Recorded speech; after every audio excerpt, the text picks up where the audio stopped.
And welcome back to my channel hard work academy. So आज इस video में हम कवर करेंगे Midsure mathematics class 7 exercise 5B part 1 lines and angles. So 5A हमने cover कर लिया। अगर आपने नहीं देखी है तो डिस्क्रिप्शन बॉक्स में लिंक गिवन है, आप वहाँ से जाकर देख सकते हैं। सब हमारी स्टार्ट करते हैं एक्सरसाइज। तो सबसे फर्स्टली तो हमको बेसिक्स कवर करने हैं। सबसे फर्स्टली हम बेसिक्स देख लेते हैं, जिससे कि आपको एक्सरसाइज करने में बिल्कुल इजी हो जाएगी, आपकी एक्सरसाइज करने में बहुत आसानी रहेगी। सो लेट्स गेट स्टार्ट करने से पहले मैं एक बार मैं आपको बता देती हूँ एक्सरसाइज 5A में आपने क्या देता है। लाइक डेट आपने एक्सरसाइज 5A में देखा था। First is supplementary angle. Supplementary angle क्या होता है, ये वाला जो एंगल होता है वो सप्लीमेंट्री एंगल होता है एंड ये 180 डिग्री का होता है।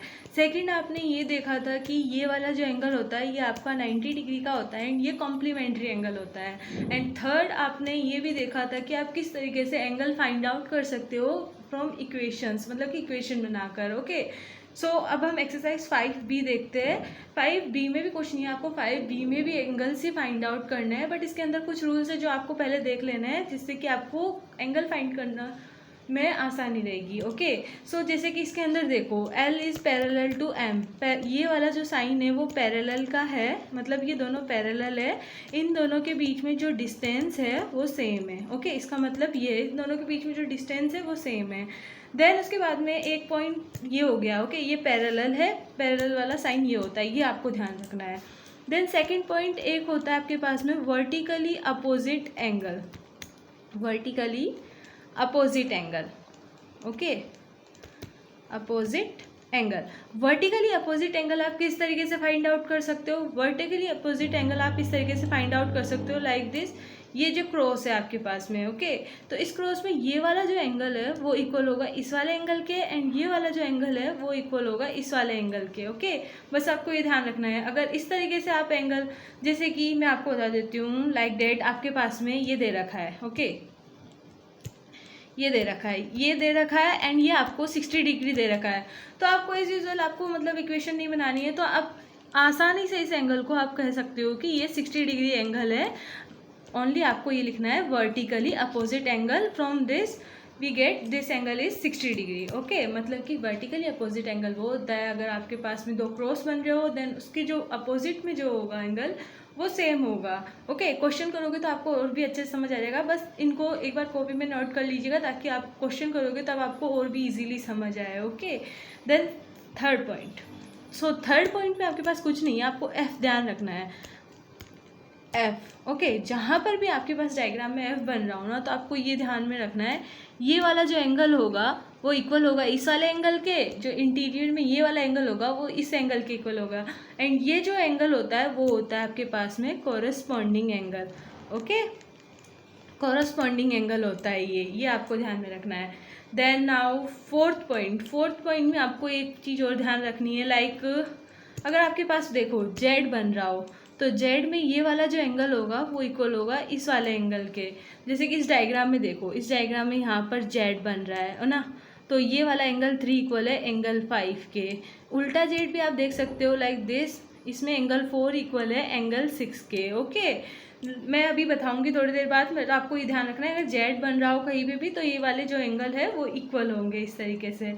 देन उसके बाद में अभी इस फॉर्मूले में देखते हैं हम। इस फॉर्मूले में देखो कोरस्पॉन्डिंग एंगल भी आप फाइंड आउट कर सकते हो। कोरस्पॉन्डिंग एंगल कैसे फाइंड आउट करोगे, ये देखो इसमें F बन रहा है, इसके अंदर एंगल 4 इक्वल है एंगल 5 के एंड उल्टा F आप देखो तो ये वाला बन रहा है, देखो इसमें एंगल 6 इक्वल है एंगल 3 के। ओके, अगर आप Z वाला रूल देखोगे, Z वाला rule I mean interior angle अगर आप देखोगे तो इंटीरियर एंगल में देखो ये वाला Z एंगल 3 इक्वल होगा आपके पास में, इसमें ये वाला एंगल इक्वल होता है एंगल 3 इक्वल होगा एंगल 5 के इक्वल। ओके, तो इस तरीके से ओनली रूल्स आपको ये ध्यान रखने हैं। आप अपनी नोटबुक में इन रूल्स को जरूर नोट डाउन कर लीजिएगा। सो अभी तक हमारे सारे बेसिक्स हमने क्लियर कर लिए हैं। आपको बस ये ध्यान में रखना है, फर्स्टली वर्टिकली अपोजिट एंगल क्या होता है, वर्टिकली में क्रॉस होता है, देन उसकी जो अपोजिट एंगल होता है। देन सेकंड आपको ध्यान में रखना है कोरस्पॉन्डिंग एंगल कैसे निकालते हैं, F वाली ट्रिक जो मैंने बताई है आपको वो वाली ध्यान में रखनी है।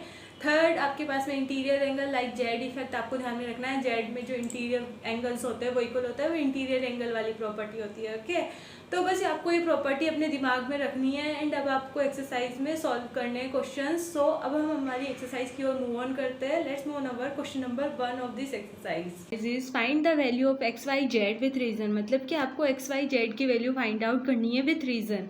ओके, तो ये डायग्राम आपको सॉल्यूशन में बनाना है। सॉल्यूशन यहीं से स्टार्ट कर देना है, ये डायग्राम बनाना है एंड ये क्वेश्चन में गिवन है तो ये भी लिखना है। देन सबसे फर्स्टली हम एक्स की वैल्यू आप फाइंड आउट कर सकते हो लाइक दिस। आप डायग्राम देखो, सबसे फर्स्ट एक्स यहाँ पे, वाई यहाँ पे एंड ये गिवन नहीं है बट यही जेड है। ओके, इसकी वैल्यू आपको फाइंड आउट करनी है। सो एक्स की वैल्यू में देखो आप, स्ट्रेट लाइन है, स्ट्रेट लाइन आपको मीन्स पता है ये 180 डिग्री की है। ओके, सो आप इस एक्स की वैल्यू फाइंड आउट कर सकते हो। दो एंगल तो गिवन है, ये स्ट्रेट लाइन 180 डिग्री के, एक एंगल मिसिंग है। So x plus 135 equals to 180। Okay, इससे x की वैल्यू आपके पास में आ जाएगी 180 माइनस 135 इक्वल्स टू x की वैल्यू आ जाएगी आपके पास में 45 डिग्री। ओके, आ गई 45 डिग्री। देन उसके बाद में आप जेड की वैल्यू फाइंड आउट कर सकते हो, जैसे कि मैंने आपको प्रॉपर्टी बताई थी अभी जेड वाली। ओके, जेड वाली property means interior angle, side में आपको लिखना है ब्रैकेट में interior angle. Okay, interior angle, इसमें क्या था, इंटीरियर एंगल में जो ये इंटीरियर एंगल होते हैं वो इक्वल होते हैं। सो इसके अंदर देखो यहाँ पर ये जेड बन रहा है। ओके, मीन्स ये इंटीरियर एंगल वाली प्रॉपर्टी यहाँ पे यूज में हो सकती है। सो हेयर्स यहाँ पे ये जो एंगल 85 डिग्री है तो ये एंगल इस एंगल के इक्वल होगा। मीन्स आपके पास जेड की वैल्यू आ जाएगी 85 डिग्री। ओके, आ जाएगी आपके पास में 85 डिग्री।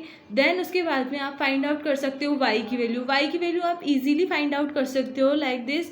आपको जेड की वैल्यू पता लग गई है, ये 85 डिग्री है।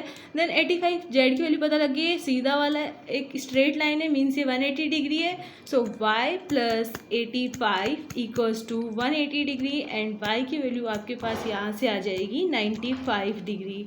ओके, ओनली इसी तरीके से आपको फाइंड आउट करना है इसमें एक्स वाई जेड, मतलब कि आपको प्रॉपर्टीज़ को भी ध्यान में रखना है एंड जो 5A हमने पढ़ा था 5A एक्सरसाइज में वो भी आपको ध्यान में रखना है। So now here's B part.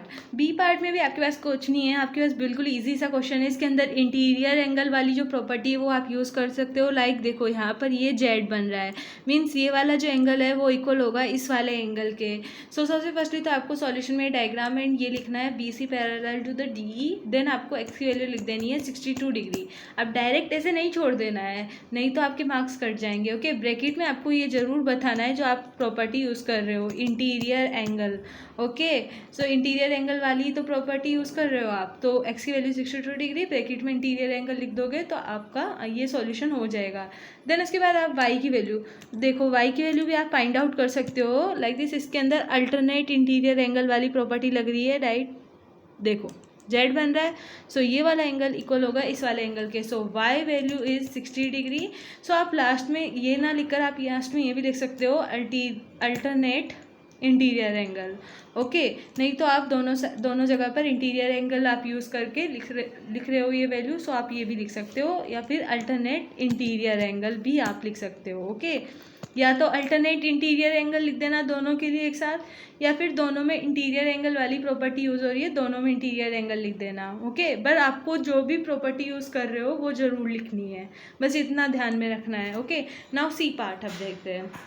C part में आपके पास में एक्स वाई जेड तीनों की वैल्यू फाइंड आउट करनी है। सो इसमें जेड वाली इंटीरियर एंगल वाली प्रॉपर्टी हो तो रही है यूज़ में, बट वहाँ पर आपको एंगल फाइंड आउट करना ही नहीं है। सो इसके अंदर आपके पास में कॉरस्पॉन्डिंग एंगल वाली प्रॉपर्टी यूज़ हो रही है। अब कॉरस्पॉन्डिंग एंगल वाली प्रॉपर्टी यूज़ हो रही है वो आपको कैसे पता लगेगा, मतलब कि इतनी सी तो प्रॉपर्टी आप सारी लगा कर देख सकते हो, जो प्रॉपर्टी यूज़ हो रही है वो लगा दो, अगर वो प्रॉपर्टी यूज़ नहीं हो रही है तो कोई और तरीके से उसको फाइंड आउट किया जा सकता है। So now C part. तो सी पार्ट में आपको बता देती हूँ इसमें कौन सी प्रॉपर्टी यूज़ हो रही है, इसको आपको खुद को सॉल्व करना है। अगर आपको ए बी पार्ट समझ आ गया तो आपका सी पार्ट इजीली सॉल्व हो जाएगा। तो इसके अंदर आपको कॉरस्पॉन्डिंग प्रॉपर्टी लगानी है। कॉरस्पॉन्डिंग प्रॉपर्टी से आपका एक्स की वैल्यू फाइंड आउट हो जाएगा। एक्स की वैल्यू फाइंड आउट करने के बाद आपको वाई की वैल्यू फाइंड आउट करनी है। को interior angle 180 degree equals to रख के इक्वेशन बनाकर देन जेड की वैल्यू आपको फाइंड आउट हो जाएगी, आपको समझ आ जाएगा। अगर आपके पास एक्स की वैल्यू वाई फाई की वैल्यू आ जाएगी तो जेड की वैल्यू भी आपको जरूर फाइंड आउट हो जाएगी। ओके, सो अगर आपको फिर भी कोई भी डाउट आया है then please feel free to ask in comment section. So now let's move our next question, question number 2। So question number 2 में आपके पास में है, in figure 1 the arms of two angle are parallel if angle A B C is equals to 60 degree then find angle D G C. मतलब कि आपको यहाँ पर एंगल गिवन है, मतलब कि ये डायग्राम गिवन है, इसके अंदर टू एंगल पैरेलल है, ये भी आपको गिवन है। ओके, देन उसके बाद में आपको गिवन है एंगल ए बी सी क्या है, मतलब ये वाला जो एंगल है वो 60 डिग्री है, तो आपको एंगल डी ई एफ निकालना है। तो as you know that corresponding जो एंगल होता है वो इक्वल होता है। ओके, तो इसके अंदर कुछ नहीं लिखना है आपको, सिंपली ब्रैकेट में करस्पॉन्डिंग एंगल लिखकर angle D G C equals to 60 degree कर देना है। जो करस्पॉन्डिंग जो एंगल्स होते हैं वो हमेशा इक्वल होते हैं। ओके, ये आपको हमेशा ध्यान में रखना है। सो यहाँ पर करस्पॉन्डिंग एंगल है, so angle A B C is equals to angle D G C. So angle जो डी जी सी होगा वो इक्वल होगा आपका 60 डिग्री का। ओके, सो बी पार्ट भी हम देख लेते हैं। बी पार्ट में आपको एंगल डी ई एफ निकालना है। So angle D E F भी इक्वल होगा एज यूजुअल। देखो angle A B C 60 degree हो जाएगा तो एंगल डी जी सी भी 60 डिग्री हो जाएगा। सो ये एंगल इक्वल होगा इस वाले एंगल के। ओके, सो आपको कुछ नहीं लिखना है, बी पार्ट में भी सेम वही होगा, angle A B C equals to angle D E F. So corresponding angle so equals to 60 degree. Okay, मतलब कि करस्पॉन्डिंग एंगल इक्वल होते ही आपको ध्यान में रहेगा, तो आप इस क्वेश्चन को बिल्कुल इजीली एक चुटकी में सॉल्व कर सकते हो। वो छोटा सा क्वेश्चन नहीं है, तो आप इसे सॉल्व कर सकते हो बिल्कुल इजीली से। जैसे कि आपको देखो, मैं पीछे इसमें भी बता दूँ, इसमें भी करस्पॉन्डिंग प्रॉपर्टी यूज़ हो रही है। लाइक देखो एफ बन रहा है इधर, सो ये 70 डिग्री है, मीन्स ये भी 70 डिग्री है। सो करस्पॉन्डिंग एंगल है ये वाला 70 डिग्री है, सो डेल एक्स की वैल्यू भी आपके पास में करस्पॉन्डिंग प्रॉपर्टी से 70 डिग्री आएगी। ओके, इसमें ये चीज़ ध्यान रखना। नाउ नेक्स्ट क्वेश्चन पर हम जाते हैं, क्वेश्चन नंबर 3। सो क्वेश्चन नंबर 3 हम हमारे अगले पार्ट में कर लेते हैं। इस वीडियो को यहीं पर मैं ख़त्म कर देती हूँ, ताकि आप इस क्वेश्चंस की अच्छे से प्रैक्टिस कीजिएगा एंड अच्छे से इनके सॉल्यूशन कीजिएगा। अगर आपको कोई भी डाउट हो तो कमेंट सेक्शन में मुझे कमेंट करके बता दीजिएगा, हम पार्ट बी में सॉल्व कर लेंगे। So thank you so much for watching this video till now. Please do practice question number 1 and 2 and please see the property as well as possible. Okay, अगर आपको property समझ आएगी तो ही आप questions कर पाओगे। So thank you so much for watching this video. Thank you.